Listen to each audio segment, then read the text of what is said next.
Bette Davis wasn't just a Hollywood legend, she was a force of nature. With 2 Oscars, a mountain of iconic roles, and a reputation for commanding every room she entered, she built a career on defying expectations. But decades after her death, the image of this trailblazing actress began to crack. Her own daughter came forward with disturbing claims, stories of emotional torment, secret rituals, and a household ruled by fear. The public had always admired Betty's fire on screen, but behind closed doors, that fire may have burned much darker. What was Bette Davis hiding, and why did her family stay silent? Long before Bette Davis became the queen of Hollywood drama, she was just a little girl growing up in Lowell, Massachusetts, trapped in a household where love was scarce and tension ran high. Her parents, Harlow and Ruth Davis, had a deeply unhappy marriage. When they finally split, Bette was only 10. The divorce didn't just fracture the family, it rewired Betty's understanding of relationships, control, and survival. She and her younger sister Barbara were raised almost entirely by their mother, a fiercely ambitious woman who had little time for warmth. They lived modestly, always chasing the next opportunity, always struggling to stay afloat. From an early age, Bette stood out. But it wasn't because she fit into the mold of a glamorous starlet, she didn't. Her features were striking, her gaze intense, but Hollywood's narrow ideals of beauty didn't include her. She knew it, and so did the men who overlooked her. One story goes that a studio executive came to pick her up at the airport but left without realizing the woman standing right in front of him was the actress he'd flown out to meet. To them, she didn't look the part. That sting of rejection would follow her for years, and only hardened her resolve. Interestingly, Bette changed the spelling of her name early on, originally Betty, inspired by a character from a French novel, La Cousine Bette. The character was a vengeful spinster who spent her life scheming against her own family. Bette admired the strength of that character, maybe a little too much. Some say she subconsciously adopted more than just the name. It's no surprise that a woman forged in emotional fire would bring that same intensity to the screen. But what people didn't know was that behind that brilliance was a woman already beginning to mirror the very chaos she grew up trying to escape. Bette Davis didn't stumble into stardom, she clawed her way into it. Her journey to fame was littered with closed doors, condescending rejections, and humiliating setbacks that would have crushed most aspiring actors. Early in her career, she was denied entry to the Manhattan Civic Repertory Theater, not because she lacked talent, but because of her so-called difficult attitude. That label stuck to her like glue, and she quickly became known as someone who refused to play nice just to get ahead. It wasn't charm that pushed her forward, it was sheer defiance. Her first few years in Hollywood were nothing short of miserable. After signing with Universal Studios in 1931, she failed her first screen test. The studio didn't see a star, they saw a plain-faced woman who didn't fit their standards. Instead of grooming her, they sidelined her, even making her assist other actors during their auditions. And yet, in that darkness, something sparked. A cinematographer noticed her piercing eyes and gave her a minor role in Bad Sister, a film that flopped at the box office but quietly marked her first step into cinema. Universal dropped her soon after, and most would have taken that as a sign to quit. Not Bette. She kept pushing.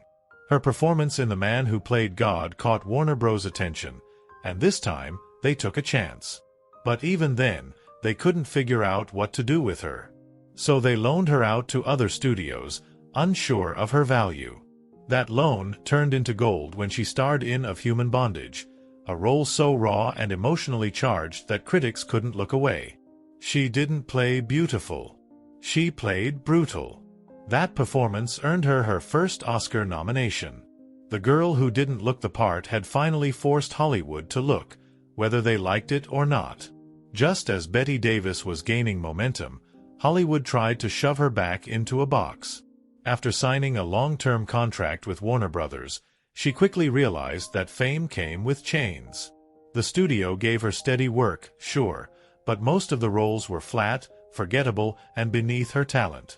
Davis wasn't content with being a background decoration. She wanted parts that meant something.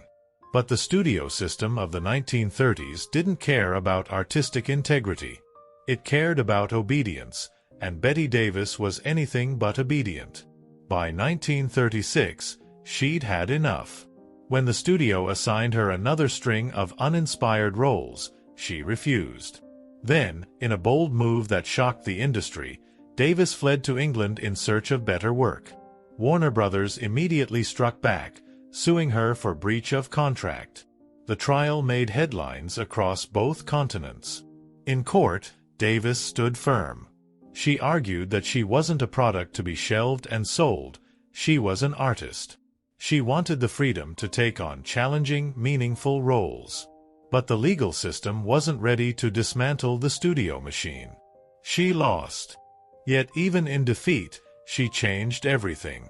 The case drew attention to the iron grip studios held over their stars, and it made Bette a symbol of resistance.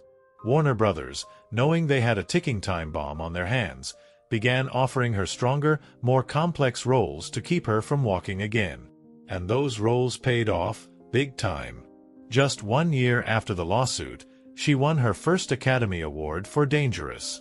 Then came Jezebel, Dark Victory, and now Voyager, performances that cemented her as not just a star, but a force. The studio may have tried to control her, but instead, they unleashed her. And once Bette Davis tasted power, she never gave it back. While Bette Davis was busy conquering Hollywood, her personal life unraveled in ways even the best scriptwriters couldn't imagine. Beneath the glamour and awards was a woman who longed for love, but seemed cursed to never find it. She married 4 times, and each relationship ended in heartbreak, turmoil, or tragedy. Her first marriage, to high school sweetheart Harmon Ham Nelson, looked picture-perfect from the outside.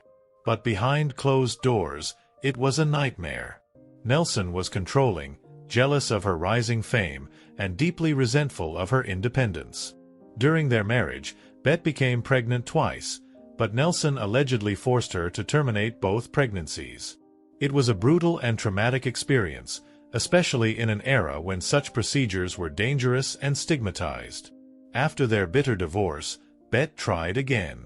Her second husband, Arthur Farnsworth, seemed like a fresh start. But just 3 years into the marriage, he collapsed and died unexpectedly. The sudden loss devastated her, but there was no time to grieve. Hollywood doesn't wait. She buried her pain and returned to the spotlight, as if nothing had happened. Her third marriage, to artist William Grant Sherry, brought her a daughter, Barbara. But the joy didn't last. That union also ended in divorce, and Bette once again found herself alone, juggling motherhood and a relentless career. Then came her final marriage to actor Gary Merrill, her co-star in All About Eve. They adopted 2 children together, hoping to build a stable home. But the marriage crumbled under the weight of their clashing tempers and drinking habits. In the end, Bette Davis found herself exactly where she started, on her own. Despite all her efforts, her home life mirrored the same dysfunction she experienced as a child. And as we'll soon see, the real damage from those broken marriages wouldn't fully reveal itself until years later, through her own daughter. If there was ever a rivalry that defined old Hollywood, it was Bette Davis versus Joan Crawford, a clash so fierce, it bled from the soundstage into the tabloids and back again. But what most people don't know is that this legendary feud didn't start on set. It started with betrayal and heartbreak. In the early 1930s, Bette was poised for a breakout moment. Universal Studios was set to crown her as Hollywood's next big star. She eagerly awaited the press coverage, only to wake up and see the headlines hijacked by Joan Crawford, who had timed her bombshell divorce announcement to land the same day. Bette's hard-earned spotlight was stolen, and she never forgot it. The resentment only grew when Crawford got engaged to Franchot Tone, the very man Bette had fallen for during the filming of Dangerous. Davis admitted to having deep feelings for Tone, and seeing her rival not only win him over but flaunt it on set lit a fire that would never be put out. Crawford later twisted the knife by claiming Tone chose her because he saw Bette as just an actress, not a woman. By the time they were cast opposite each other in Whatever Happened to Baby Jane, that animosity had evolved into outright warfare. The tension on set was so thick it became legendary. Crawford would allegedly fake injuries to disrupt filming, while Davis didn't hide her disgust, once bragging about kicking her co-star during a scene. Ironically, that feud may have made the film better, because audiences couldn't look away. The hatred was real, and it spilled onto the screen in all its gritty glory. But behind all the petty sabotage and public jabs was a deeper truth. For Bette Davis, this wasn't just rivalry. It was revenge. And she wasn't done settling scores yet. As if her Hollywood feuds and failed marriages weren't enough, the most haunting accusations against Bette Davis came not from co-stars or ex-husbands, but from her own flesh and blood. Her daughter, Barbara Davis Hyman, shattered the public's image of the actress with her tell-all memoir My Mother's Keeper, released in 1985. In it, Barbara painted a chilling portrait of a woman who was far from the strong yet sympathetic figure many fans idolized. Instead, she described a mother who was emotionally abusive, manipulative, and terrifying behind closed doors. Barbara claimed that Bette ruled their home like a tyrant, demanding perfection, unleashing cruel insults, and using guilt as a weapon. But the most disturbing revelations weren't about arguments or discipline. They were about what Barbara called her mother's obsession with the occult. According to her, Bette would sit in bed murmuring curses, gutting fish as part of strange rituals, and casting spells on those she believed had wronged her. Barbara, a born-again Christian, later uploaded a series of YouTube videos recounting these stories. Videos that resurfaced in 2015 and reignited the controversy long after Bette's death. She also accused her mother of dangerous substance use, claiming that Bette would often pretend to overdose just to scare her children, then laugh about it afterward, as if it were a lesson. Barbara described her mother's drinking as unpredictable and often paired with wild, unhinged rants. Many fans were stunned. How could the woman who fought so fiercely for respect and integrity in her career be so monstrous at home? Some dismissed Barbara's claims as exaggerated bitterness. Others believed they finally saw the cracks in a carefully curated image. Regardless of which side people took, the damage was done. Bette's own daughter had exposed a side of her that no movie ever could, a version of Bette Davis the cameras were never meant to see. After Barbara's memoir hit shelves, public reaction was split straight down the middle.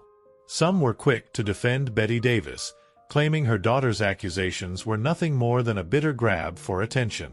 Others were horrified, but not entirely surprised. After all, Bette had built her legacy on playing complicated, ruthless women. Was it really such a stretch to believe she might have carried some of that intensity home with her? But the feud didn't end with the book. Years after Bette's death, Barbara resurfaced with more claims, this time through a series of video testimonies posted online.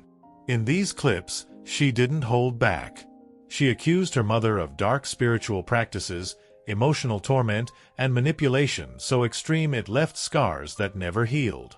According to Barbara, Bette wasn't just demanding, she was dangerous. She claimed her mother used charms, whispered curses, and carried herself like a woman who believed she had power beyond the screen. Of course, these allegations came more than 2 decades after Bette had passed. That timing alone sparked controversy. Why keep bringing this up? Why now?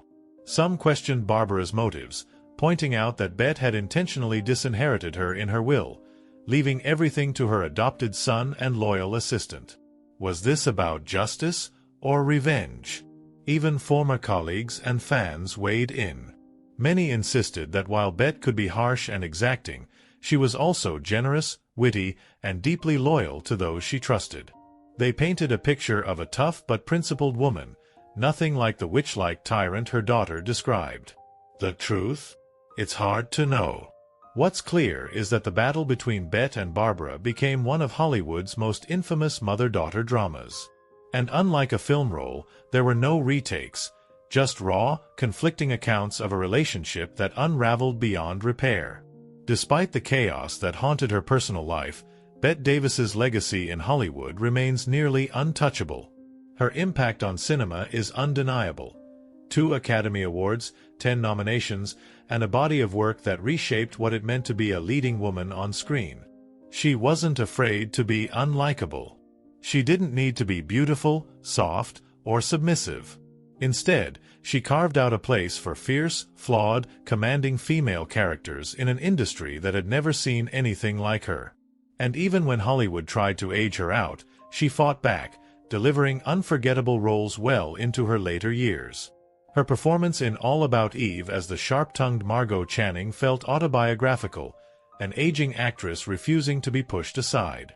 Then came Whatever Happened to Baby Jane, a film that proved she could still command the screen and dominate the conversation. That role didn't just revive her career, it cemented her mythos. In 1977, she became the first woman to receive the American Film Institute's Lifetime Achievement Award. It was a milestone that recognized her not just as a performer, but as a pioneer, someone who fought for better roles, better treatment, and creative control at a time when actresses were expected to simply be grateful. But even with all those accolades, the shadows remain.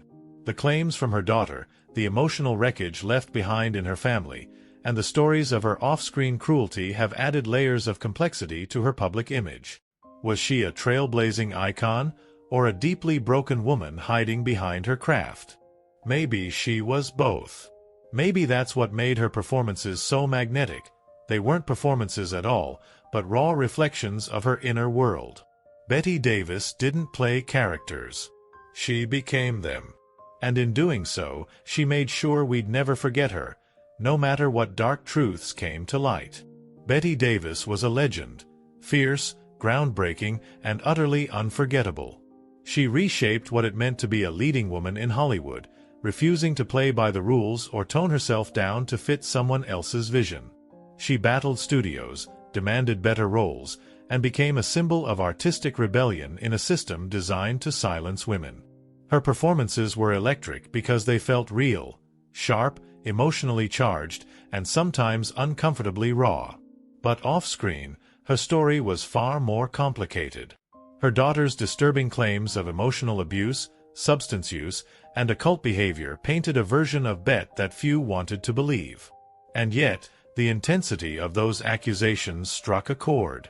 Was this the same woman audiences had admired for decades, or was the real Bette Davis someone far more unhinged than the characters she played? Even now, decades after her death, Bette Davis continues to stir debate. Was she a misunderstood icon whose genius was mistaken for cruelty, or did the darkness her daughter described reveal the true cost of greatness? Either way, her legacy refuses to fade. Because Bette Davis didn't just leave behind a filmography, she left behind questions. And maybe that mystery is exactly what keeps her story alive.